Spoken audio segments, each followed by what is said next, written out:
felt as though a weight was lifted from my shoulders as I walked out of the testing room, where I had just taken my last final of the year and was greeted with beaming sunshine and a cool summer breeze. Though the walk back to my house was long, I enjoyed every second. This was my most successful year at university. I finished most of my classes with all A's, on top of having completed multiple internships, the latter of which had wrapped up just a few weeks prior. I was ready to celebrate. You know that feeling of having a cloud over your head, reminding you of your responsibilities and impending deadlines? Well, for me, those were all fading away, all but one. I had been trying and failing to secure another internship or job for the summer. This had occurred to me once again while on my victory walk home that morning, ruining the overall mood. My thoughts turned away from thinking about how I would celebrate the end of my classes and toward how I was going to find a job. By the time I had made my way off of campus grounds and onto my street, my pace had slowed considerably as my mind became preoccupied. My gaze happened to drift to the cemetery on the other side of the street, which was something I often looked at while passing by. It had always felt out of place for me, sitting in the middle of apartment buildings and houses occupied by mostly students, though it wasn't just its location that felt odd. It has to be the most fenced-in cemetery I have ever seen. The fencing that surrounds this square plot of land is about 8 or 9 feet tall, and its quality is no joke. It's safe to assume that whoever put it up meant for it to be more than a marker of the cemetery's borders or for decoration, with the exception seemingly being the ominous-looking gargoyles at each corner. The fence was most certainly built to keep people out. It was on this towering fence where I had noticed a new sign posted, and though I had still been across the street, the giant help wanted text was more than readable at that distance. I had never seen a single sign posted on the fence before, adding to my curiosity. I crossed the street to get a better look. As I approached the sign, I quickly made out the limited text that remained. See security booth inside for details. I glanced around the sign where I could make out the silhouette of a man inside the small wooden booth. Without hesitation, I proceeded inside. The man behind the booth window must have noticed my approach as he stood up and exited, facing me with a sincere, friendly expression. Though he appeared to be an older man, by the looks of his white hair, he certainly looked healthy and spriteful for one as he graciously sported a stylish black suit. "How may I help you today?" he asked in a warm tone through a deep and relaxed voice. "I just noticed a sign out on the fence there. Is that for some sort of job or something?" I asked, unsure. He bobbed his head back and forth. "Of sorts," he responded. I stood in silence in what must have been an evident expression of confusion as I awaited more details. "Why don't we take a walk?" he added, with a small nod of the head and a smirk as he took a stride down the cemetery path. I followed, listening intently as we walked past the rows of headstones. "I don't intend to waste much of your time, so I'll get to the point. This place has been here for a long time. I would imagine longer than you might guess. A lot of keepers have looked over it through its time. This has been my task for more than 40 years, and I don't intend for that to change anytime soon. However, some, what you might call, extenuating circumstances have dictated that I leave my post for a few days to attend to another matter, and those who I might regularly call on for situations like this are unavailable. The job I'm offering is simple: act as its keeper for one night, and one night only, a night that just so happens to be exactly 1 week from today." I pretty much ignored the first half of what he had said entirely, as I was more focused on the fact that he mentioned the job was only for 1 day. "I'm sorry, sir, but I'm looking for more of an actual job and 1 day of work. It's just not enough to." He cut me off quickly. "For this shift, I am offering $2,000 cash up front, off the books entirely." My mouth slightly hung open in shock for a few seconds before feelings of disbelief, doubt, and mistrust took over. I don't think we can do that. No, none of the university jobs would ever work like that. That would be unacceptable." He cut me off again. "This cemetery isn't owned by the university. If it was up to them, this place would have been long gone by now. They don't have a say, and thank God for that." I again was silenced, unsure of what I had just walked into or what was going on at all. The man must have sensed this, as his expression changed. "My name is Marcus. I suppose it would have been appropriate to start with that." I told him my name and shook his hand reluctantly. He stopped walking, turned to me, and stared for a moment before reaching into his suit jacket pocket. As I said, I would prefer not to waste any more of either of our times. He pulled out a set of keys and extended his hand to me. "The choice is yours, but I need you to make it now." I slowly reached out my hand and picked up the set of keys without much thought as to what I had agreed to by doing so. "Good. Be back here in a week at 7 p.m. These keys will get you into the building. I will leave you a letter. Read it before you start anything. It will tell you everything you need to know. Your money will be in the drawer next to the chair inside the booth." Marcus turned and walked away, leaving me in the middle of the graveyard. Looking down at the set of keys in my hand, I pocketed them and exited the cemetery to continue my walk home. Though still confused, my mood lightened quickly as I considered the possibilities. Worst case, I show up at the cemetery a week from now with no money and I go home. In the best situation, I walk away with $2,000 for one night's worth of work. What did I have to lose? The next few days involved a lot of drinking, celebrating, and sleeping, followed by a few more days of unsuccessful job hunting, but I wanted to savor at least some of my summer before returning to the grind of everyday life. On the day I was supposed to work my shift at the graveyard, I woke up mid-afternoon feeling sluggish and with a raging headache from the night before. I considered staying home and hanging with my roommates for another night of getting wasted, instead of walking down to the cemetery for what I expected to be nothing more than a scam. For some unknown reason, seeing the keys that Marcus gave me sitting on my otherwise empty desk motivated me to finally get out of bed.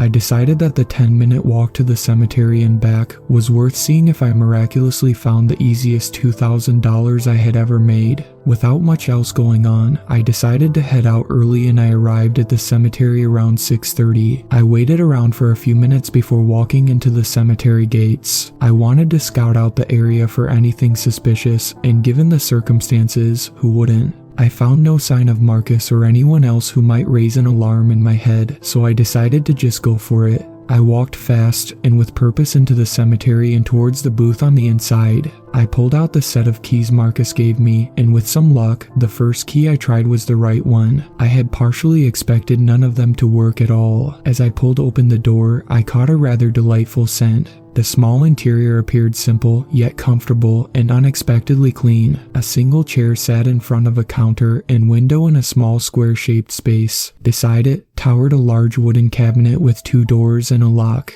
After a glance around the room, my eyes fixed on the small drawer below the counter. My heart began to speed up as I stepped inside and pulled the door shut behind me, locking its mechanism as I did. I fumbled through the chain of keys, trying each one on the small lock until the right one fit, causing my heart to skip a beat. I turned the lock and pulled it open to reveal a stuffed envelope. My hands scrambled to pull it out and count each fresh $100 bill. It added up, and I counted it again. Once more, I checked each bill for all the official markings and any signs of forgery. They were legit. I was so attentive to the money, I failed to notice the letter that had fallen out of the envelope as well. After stuffing the bills into my backpack, I unfolded the letter and began to read. "To whom it may concern, though the job offered to you may seem like nothing more than an opportunity to make a quick buck, the responsibility is far greater than you can imagine. Below, I have left a list of rules. Each is to be followed with extreme care and attention. There are few burial sites in the world as special as this one. The most important thing to remember is simply this: no one good has ever been buried here. This cemetery has one gate, the only way in and out.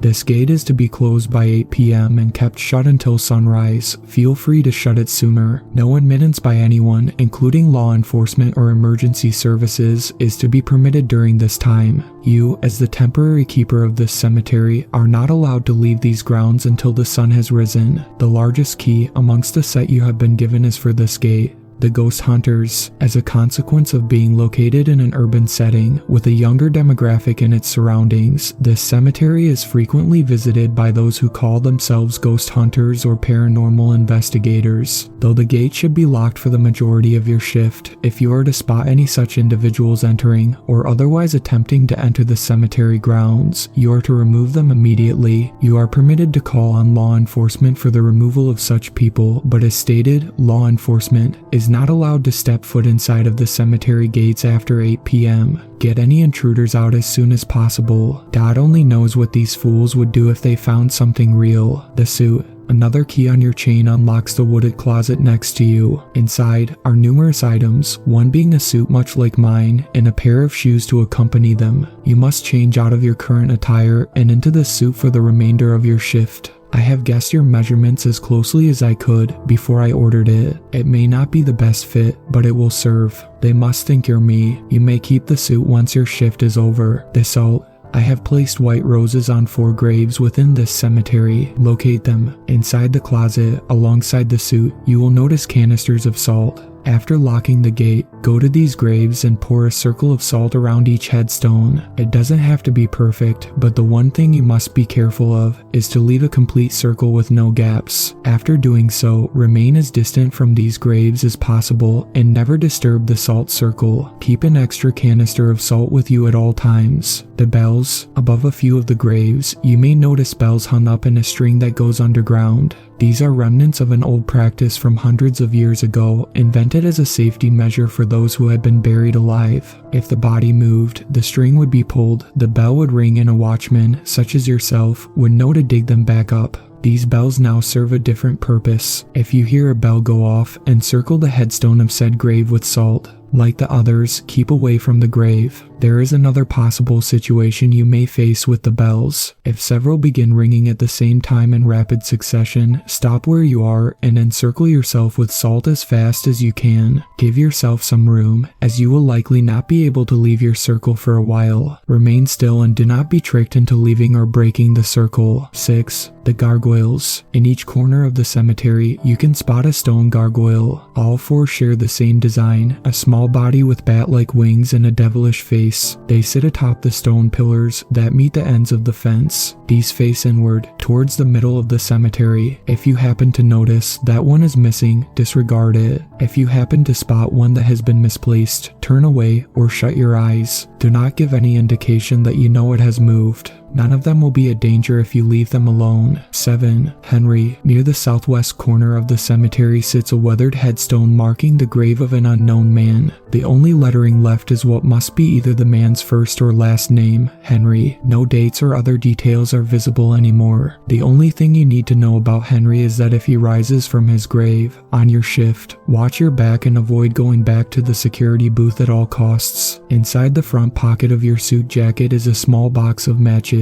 Light one and throw it to the grass on Henry's grave. Pay no attention to Henry if you spot him after you do this. You may return to the booth. When your shift is over, unlock the gate and leave the set of keys in the drawer. Best wishes and good luck. Marcus. I laughed at a few of the rules as I read them, appreciating what I assumed to be their intended humor and exaggeration. As funny as I found the effort Marcus had put into this letter, I decided that not a single rule would go neglected. No matter what kind of pranks might be pulled on me, $2,000 was worth going through all of it. I began by opening the wood closet next to me. Greeting me on the other side was a suit as Marcus had mentioned. I marveled at its design for a moment. Though I had seen the same thing on Marcus before, I hadn't taken in its beauty as much then. I quickly changed out of my shoes and clothes and into the suit. To my pleasure, it fit like a glove. I don't know all that much about suits, but something about this one told me it was quality. Such a quality that I'm certain that I would never have been able to afford such a suit myself. I looked back to the list to read the first rule once more before folding and stuffing the letter back into my pocket. I figured this one would be easy to get out of the way. I grabbed my set of keys and headed out of the booth towards the gate.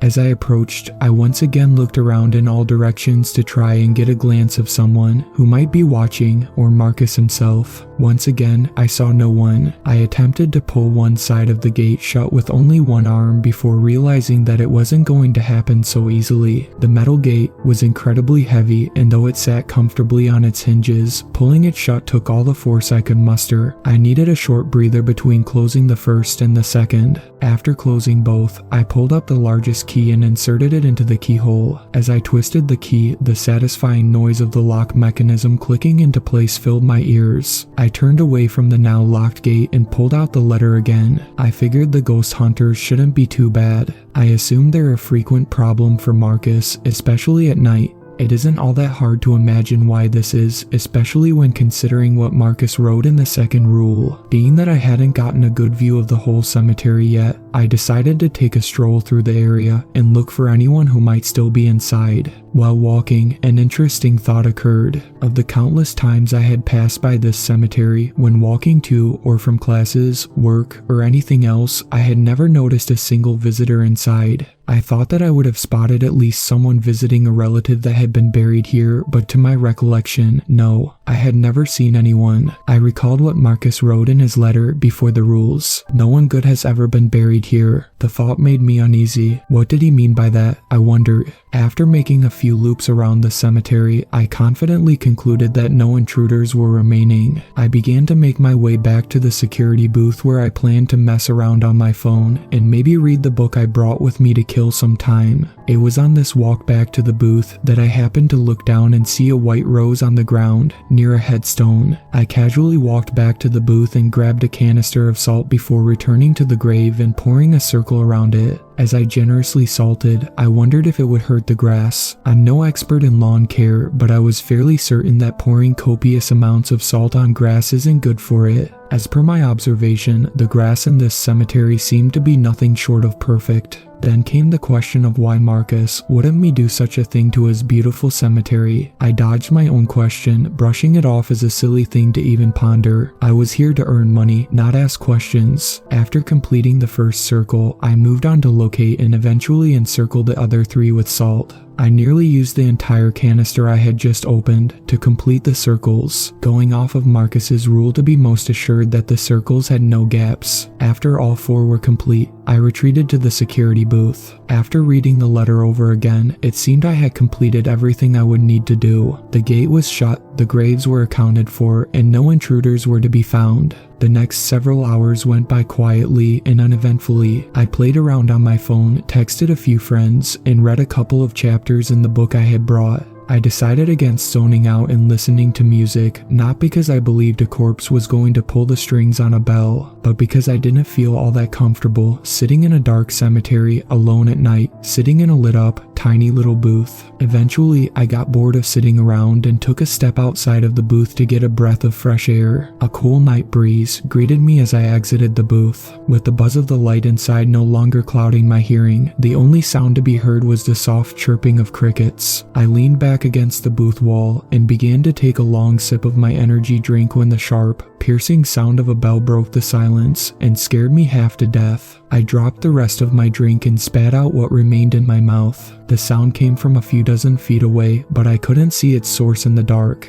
I retrieved a flashlight from the closet and made my way over to the noise. I stopped and held the flashlight still. I stood in confusion for a moment as I watched the bell rock back and forth, chiming at each end. I snapped out of my trance and chalked it up to be an elaborate hoax from Marcus, meant to scare me. At least, that's what I told myself. Regardless of what was truly causing the bell to ring, I felt goosebumps begin to rise and paranoia set in. After coming to my senses, I ran back to the booth for more salt. I hurriedly returned and poured salt around the headstone. The instant the circle had been completed, the bell stopped. I took a step back and caught my breath before reassessing the severity of the situation, deciding that it wasn't that bad. I began to nervously chuckle as I slowly began to feel at ease again. I turned away from the grave and took not more than a few steps before the bell began to ring again. I turned back, feeling tense again as I watched the bell swing back and forth and terror began to fill me. I jumped as another joined it from behind me, this one even more rapid and panicked. I didn't have time to process it before another joined in from down the path, another on the opposite side. Only seconds passed before there were 5, 6, 7. The combined chimes of the bells culminated in a deafening collection of noise as they seemed to synchronize. Though Marcus's rule never said it explicitly, I could feel that the bells weren't a danger themselves. They warned of something that was on its way. I quickly opened the canister of salt and poured a circle. I started to pour enough to give myself a good 8 or 9 feet of space, but before I could finish it, I ran out.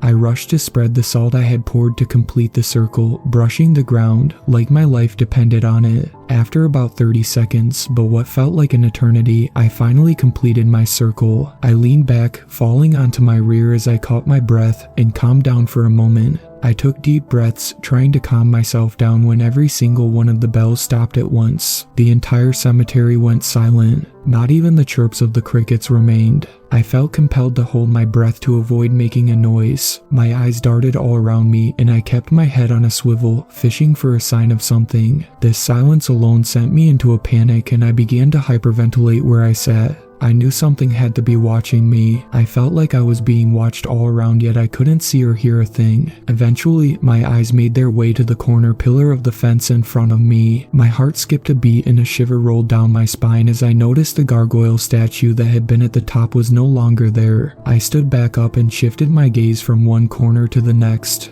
All four were gone. I didn't have time to process it before the sound of harsh scraping captured my attention. I shined my flashlight to the other end of the path. Behind a tree, I could spot grass being disturbed and dirt surfacing on the side. My first instinct was that some sort of gopher had made its way into the cemetery. That idea was shattered when a large mass emerged quickly from the ground behind the tree. The dirt that crumbled and fell from around it was the only thing I could see from my position, and I dared not leave the circle. Everything was silent for a minute or two before sharp clicking emitted from behind the tree and a figure emerged. A corpse that was rotted to the bone was limping its way in my direction with robotic-like movements. When I say limping, you might imagine it moved like a slow old man. No, this thing made it through the entire main path of the cemetery at a sprinting pace. As it approached, my flashlight fully illuminated the monstrosity. Blackened pieces of flesh, reminiscent of putrid meat that looked as though it had been shredded to pieces, were crudely attached to the ashen-colored bones. Translucent,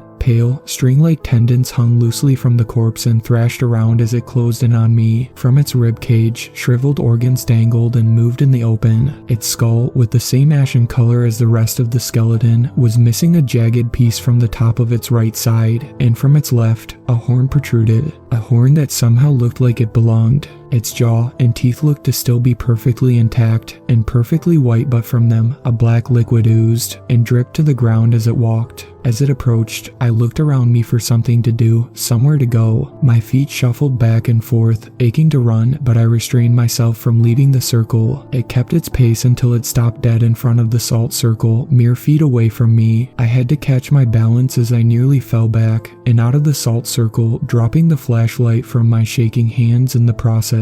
Again, everything fell silent as the jagged bones from the feet of whatever this was stood on the very edge of the circle. I didn't believe my little circle was going to keep it out. I lost all hope entirely and despair overtook me. I cowered and ducked to my feet, holding my arms above my head as I looked at the ground, preparing to be struck down at any moment, accepting my fate. Only seconds passed before the feeling of a strong wind swooped down from above me. A crashing sound from a few dozen feet away from me followed. I raised my head. My gaze met the stone wings attached to the back of one of the now standing gargoyle statues. The flashlight on the ground illuminated what was beyond, enough for me to see the other three gargoyles standing in identical positions around the corpse, which was now flat on the ground, seemingly having been thrown into the tree behind it from where it crumpled. Remembering Marcus's letter once more, I pulled it out with my trembling hands and read the 6th rule. Turn away and close my eyes. That's all I had to do, and so I did. I heard bones crack and snap, and stone pound into the ground with a shock I could feel beneath my feet.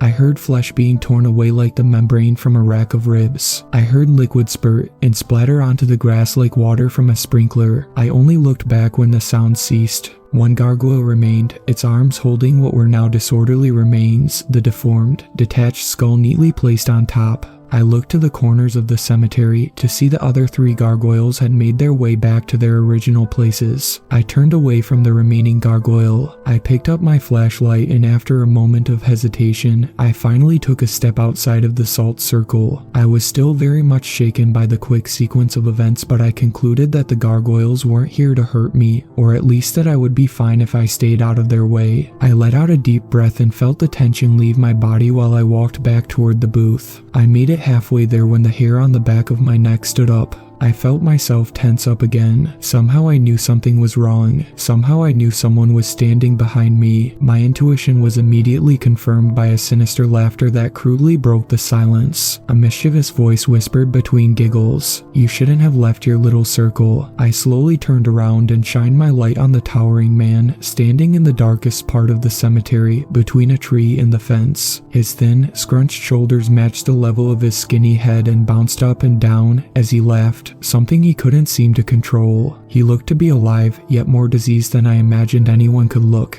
His body looked deathly skinny and scrunched together in some sort of mutated skeletal structure. I couldn't see more than his arms and head, for which I am glad, as he wore an old, dull-looking outfit like a farmer. His nails were long and dirty, much like his hands. His green-tinted poisoned eyes bulged from his pale and sweaty head that hung forward. "You better run," the man said with a playful manner yet a sadistic and sinister undertone. 10. I stood confused. 9. My heart sank in my chest when realizing he was counting down. 8. My thoughts went to where Marcus described the location of Henry's grave. I figured that must be who this is. I booked it for the southwest corner of the cemetery. 7. Though the pants I wore restricted my movement, I had never run so hard in my life. 6. He began to shout the numbers louder. I spotted what looked to be the weathered headstone described in the letter, but before I could see it, I tripped on a larger one. My knee connected with it head on, and I was sent tumbling to the ground, letting out a scream of pain. 5. I glanced up at the headstone I was now laying in front of. It read Henry and nothing else. This was it. 4. I scrambled for the box of matches in my coat pocket. 3. I pulled them out quickly but spilled most of the matches into the grass. 2. I retrieved one and lifted it to the matchbox. 1. I struck the match against the box, unsuccessful in igniting it. I failed again and again as I hastily brushed it. Here I come. Mistakenly, I looked back to see Henry's long legs carrying him at a diabolically fast pace in my direction. I knew he would be on me in less than a second.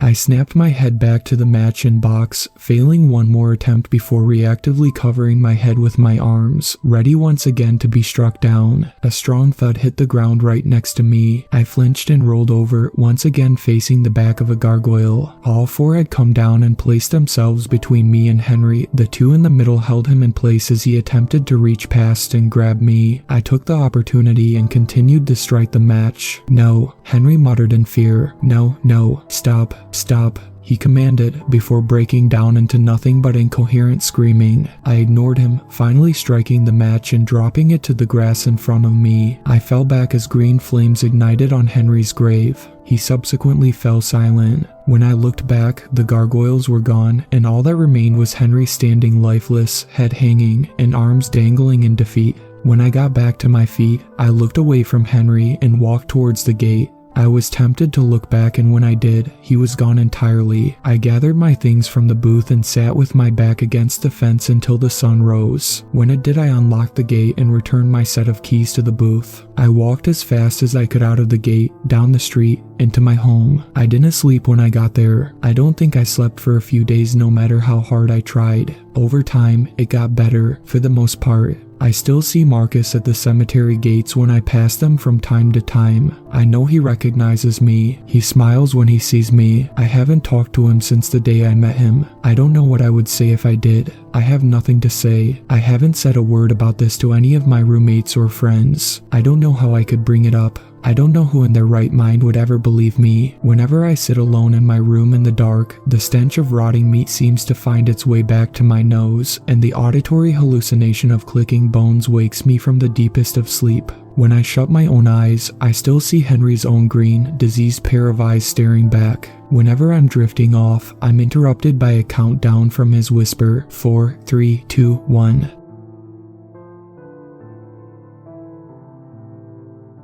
Thank you to my superfans, Sweet Black Swan, Tacy, and Brooklyn. I really appreciate you guys supporting my channel, and I look forward to making more content for everyone.